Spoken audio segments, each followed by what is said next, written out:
Anaknya Sayyidina Anas bin Malik berapa? Bukan hanya Hamzah. Anaknya kalau tidak salah anaknya ini 125. 125. Sekarang kalau kita ngobrol dengan orang, kadang ngobrol, lo punya anak berapa? Punya anak 8. Wih, banyaknya anaknya 8, banyak itu. Apalagi 11, kayak bikin kesebelasan itu, bikin grup bola. Ini 125, bisa bikin grup bola berapa itu? Itu anak langsung, anak kandung, bukan cucu ya, bukan. Oh itu sama cucuk-cucuknya, enggak, itu anak sendiri. Dari 125 yang perempuan katanya mereka cuma 2, yang lain laki semuanya. Itu belum sama cucu.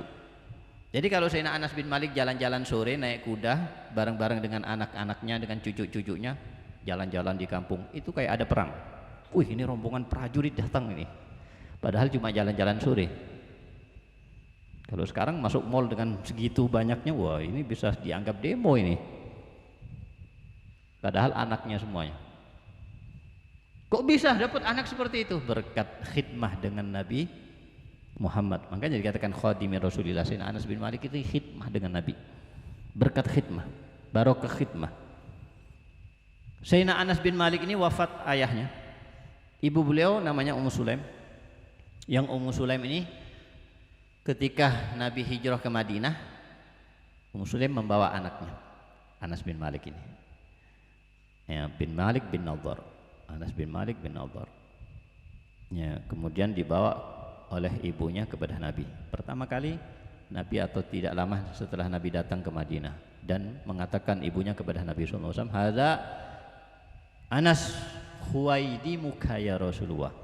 Ini anakku Anas, biarlah izinkanlah ya Rasulullah khidmah kepada Anda ya Rasul.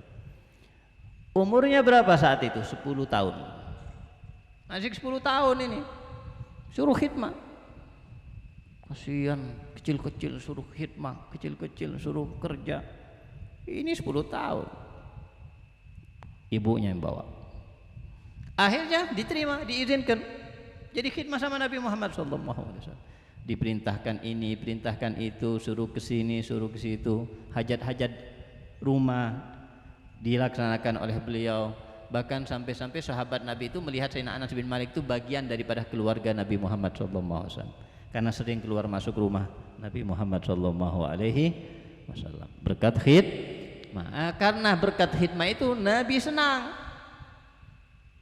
Ketika Nabi melihat Sayyidina Anas bin Malik khidmah kepada beliau, Nabi senang dan mendoakan Sayyidina Anas bin Malik, Allahumma ya Allah dipanjangkan, Allahumma atil, Allahumma aksir malah, ya Allah perbanyaklah hartanya, wa waladah dan anaknya, wa atil umroh dan panjangkanlah umurnya, waghfir zambah dan ampuni dosanya, fi riwayat wa adkhilhul jannah dan berikan kepadanya surga. Berarti berapa doa? Berapa doa? Aksir mala, perbanyaklah hartanya, wa waladah, perbanyaklah anaknya, wa atil umroh, panjangkanlah umurnya, wa adkhilhul jannah dan masukkanlah surga. Berarti berapa? 4 doa dari Nabi Muhammad. Kira-kira dikabulkan tidak sama Allah? Kalau sudah doa dari Nabi Muhammad, sudah jaminan mutu, pasti sudah tembus langit 7, semuanya dikabulkan.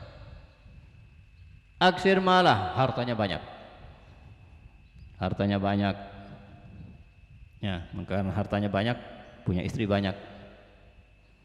Kalau tidak punya istri banyak, udah bisa punya anak 125, masa istrinya 1? Habis itu langsung istrinya itu kan, bisa mati itu, punya anak 125. Jadi istrinya banyak, ini lahir, ini lahir, ini lahir. Mesti punya banyak, ya tentunya uangnya banyak. Nggak punya uang, istrinya banyak, dikeroyok sama istri-istrinya ya kan. Istrinya banyak karena uangnya banyak. Dari mana uangnya banyak? Termasuk penghasilan beliau dari kebun kurma. Beliau punya kebun kurma.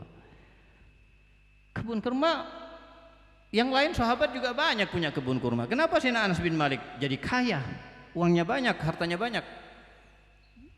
istimewa. Kebun kurma itu biasanya panennya setahun sekali, tapi kebun kurmanya Sayyidina Anas bin Malik panennya 2 kali setahun, setahun 2 kali. Jadi di saat mereka tidak punya kurma, Sayyidina Anas bin Malik punya kurma. Di saat di pasar tidak ada yang menjual kurma, Sayyidina Anas bin Malik jual kurma. Yang lebih istimewa lagi, yang membuat mereka lebih membeli kurmanya Sayyidina Anas bin Malik, kurmanya wangi. Kenapa? Karena doa Nabi. Kurma mestinya, seharusnya tidak ada wanginya kan, tapi ini wangi. Jadi kalau orang melewati kebun kurmanya Sayyidina Anas bin Malik, keluar seperti baunya atau wanginya bau bunga mawar. Padahal kebun kurma itu. Jadi orang kepingin beli, istimewa, jadi kaya, untungannya banyak. Nah ini aksir malah. Wa waladah tadi itu, perbanyaklah anaknya, banyak anaknya. Wa atil umrah, panjangkan umurnya. Beliau panjang umurnya enggak? Termasuk sahabat Nabi yang akhir mati, yang akhir wafat, termasuk Sayyidina Anas bin Malik. Panjang umurnya. Sampai beliau mengatakan sa'imtu minal haya, aku hidup dunia ini sampai bosen, enggak mati-mati, kapan anak matinya? 120 umurnya. 120.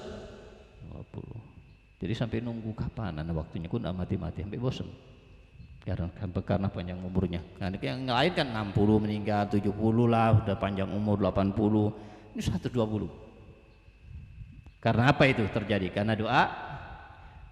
Ya, wa adkhilul jannah, doa yang keempat masuk surga. Kira-kira Sayyidina Anas bin Malik masuk surga apa enggak? Masuk surga. Beliau khidmah dengan Nabi. Bayangkan, khidmah dengan Nabi mulai Nabi hijrah sampai Nabi wafat. Pertanyaannya, berapa tahun khidmah kepada Nabi Muhammad SAW? 10 tahun. Karena Nabi tinggal di Madinah 10 tahun, dakwah di Madinah 10 tahun. 10 tahun khidmah dengan Nabi Muhammad setiap hari siang dan malam. Andai kata kita diizinkan sama Allah, ditakdirkan sama Allah khidmah kepada Nabi Muhammad SAW 1 hari aja, 1 hari 1 malam. Kira-kira beruntung enggak? Beruntung luar biasa khidmah dengan Nabi, walaupun cuma 1 hari 1 malam, duduk sehari aja, 1 jam aja sudah beruntung. Ini 1 hari 1 malam, apalagi 1 tahun, apalagi 10 tahun. Bayang 10 tahun bersama Nabi, seperti keluarga dengan Nabi, khidmah dengan Nabi. Bagaimana tidak beruntung Sayyidina Anas bin Malik? Sampai beliau punya sisa-sisa peninggalan Nabi, karena dikasih sama Nabi. Masa kadang Nabi kan kasih apa, sandal, kasih apa, kasih tongkat, kasih. Pernah beliau